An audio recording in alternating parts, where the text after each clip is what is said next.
Mes amis, j'ai découvert cette recette super facile et c'est un régal.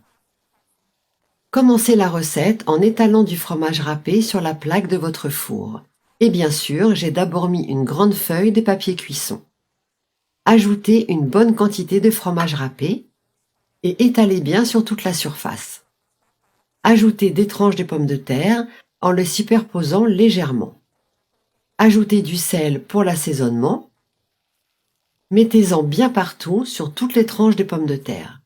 Voilà. Maintenant, on va ajouter de l'huile d'olive par-dessus. Et avec un pinceau, étalez bien l'huile d'olive sur toutes les pommes de terre. Prenez votre temps.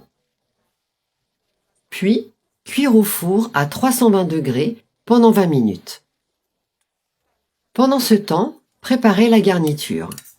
Dans une poêle avec un peu d'huile, ajoutez un oignon émincé et 2 gousses d'ail haché.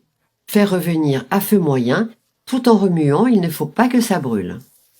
Puis, ajoutez 500 g de bœuf haché.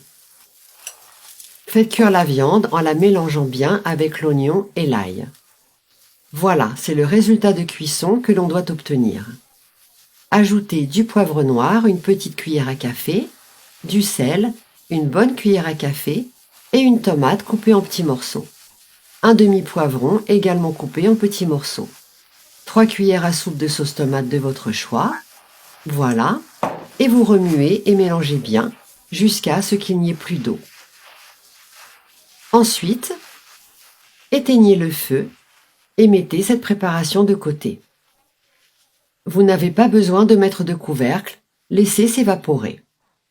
Nos pommes de terre sont sorties du four, elles sont prêtes. Vous voyez, le fromage est presque doré. Alors on va continuer la recette en ajoutant la viande par-dessus les pommes de terre. Mettez une bonne quantité de la préparation de viande hachée et puis étalez bien. Ajoutez la totalité de la quantité et continuez à étaler. Laissez toujours une certaine distance par rapport au bord. Ajoutez du fromage mozzarella râpé et pour cette étape, inutile d'en mettre une grosse quantité. Terminez en enroulant délicatement les pommes de terre. Retirez le papier de cuisson progressivement et enroulez très soigneusement.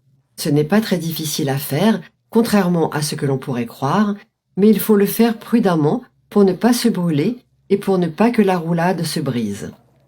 Ensuite, retournez la roulade dans l'autre sens sur la plaque. Terminez avec du fromage râpé sur le dessus. Cette recette est originale et elle est vraiment super savoureuse. Mettez du persil pour faire joli et saupoudrez avec de l'origan. Cuire au four jusqu'à ce que le fromage soit bien fondu.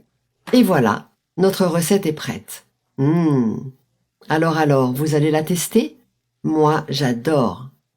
Déposez la roulade sur une planche à découper, coupez-en des bonnes tranches et régalez-vous en famille ou avec vos amis.